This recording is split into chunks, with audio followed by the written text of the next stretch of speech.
வணக்கம் மக்களே. அன்பும் கோபமும். அன்பும் கோபமும் என்ற இந்த தலைப்பு நாம் மற்றவர் மீது அன்பினை பொழியும் போதும் கோபப்படும் போதும் நிகழ்வற்றை எடுத்து கூறுகிறது. பொதுவாக மனிதர்கள் கோபம் ஏற்படும் போது உரக்க சத்தமிடுவார்கள். கோபப்படுவர்களின் உடல் அசைவும் சத்தமும் எதிராளிகள் தொலைவில் இருக்கிறார்கள் என்ற எண்ணத்தின் வெளிப்பாடாக இருக்கும். அன்பு செலுத்துபவர்கள் உடல் அசைவானது தனது நண்பர் அருகில் இருப்பதை போன்று வெளிப்படுத்தும். அன்பும் கோபமும் முரண்பாடானவை.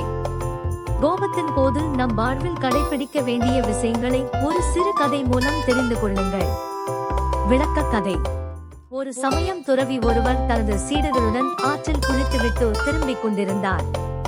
அப்போது ஆற்றங்கரையில் ஒரே குடும்பத்தைச் சேர்ந்த சிலர் தங்களுக்குள் சண்டையிட்டு ஒருவரை ஒருவர் உரக்க திட்டிக் கொண்டிருந்தனர். அப்போது துறவி தனது சீடர்களிடம், ஏன் மனிதர்கள் கோபத்தில் இருக்கும் போது உரக்க கத்தி சண்டையிடுகின்றனர் என்று கேள்வி கேட்டார். சீடர்கள் குருவின் கேள்விக்கான பதிலை யோசித்தனர். சீடர்களில் ஒருவன், கோபத்தில் நாம் அமைதியை இழக்கிறோம், அதனால் சத்தமிடுகிறோம் என்றான். அதற்கு துறவி, உனக்கு மிக அருகில் இருக்கும் ஒருவனிடம் ஏன் உரக்க சத்தமிட வேண்டும்? உன்னருகில்தானே அவர்கள் இருக்கிறார்கள்.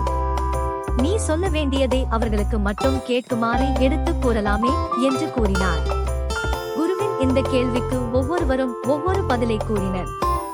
ஆனால் துறவிக்கு எந்த பதிலிலும் உடன்பாடு எட்டவில்லை.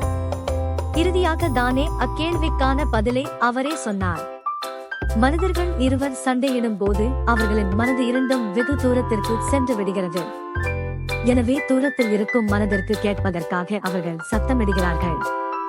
அதாவது மனம் எவ்வளவு தூரம் விலகி இருக்கிறதோ அவ்வளவு தூரம் இவர்கள் தங்களின் ஆற்றலை வெளிப்படுத்தி சத்தமிட வேண்டியிருக்கும். அப்பொழுதுதான் வெகு தொலைவில் இருக்கும் மனதிற்கு இவர்களின் கருத்து சென்றடையும். ஆனால் இதுவே இரு மனிதர்கள் அன்பாக இருக்கும் போது அவர்கள் சத்தமிடாமல் தங்களின் கருத்துக்களை அன்பான முறையில் வெளிப்படுத்துவர். காரணம், அவர்களின் மனது இரண்டும் மிகவும் அருகில் இருக்கும். அன்பு அதிகமாகும் போது வார்த்தைகள் தேவைப்படாது. அவர்கள் கண்கள் ஒருவரை ஒருவர் பார்க்கும் போதே அவர்களின் கருத்துக்கள் பரிமாறிக்கொள்ளப்படுகின்றன. ஆதலால் நீங்கள் ஒருவருடன் ஒருவர் வாதிடும் போது உங்களின் மனங்கள் தொலைவில் போகாமல் பார்த்துக் கொள்ளுங்கள். மனதின் தொலைவினை அதிகப்படுத்தும் வார்த்தைகளை உபயோகப்படுத்தாதீர்கள். மனங்களின் தூரம் அதிகமாகும் போது கடைசியில் அவை இரண்டும் ஒன்று சேரும் பாதையே அடைக்கப்பட்டுவிடும் நிலை உருவாகிவிடும். ஆதலால் எப்பொழுதும் மனங்கள் நெருங்கி இருக்கும்படியான வார்த்தைகளை உபயோகிப்பது எல்லோருக்கும் நலம் பயக்கும் என்று கூறினார். ஆதலால் நாம் ஒவ்வொருவரும் மற்றவர்களிடம் பேசும்போது மனங்கள் நெருங்கி இருப்பதற்கான வார்த்தைகளை மட்டுமே பேச வேண்டும். கோபம் வரும்போது கத்தி பேசக்கூடாது. அது நம்முடைய முன்னேற்றத்திற்கு தடையாய் அமையும். ஆதலால் அமைதியாக பேசுங்கள், அகிலத்தை வெல்லுங்கள். நன்றி, வணக்கம். மீண்டும் சந்திப்போம்.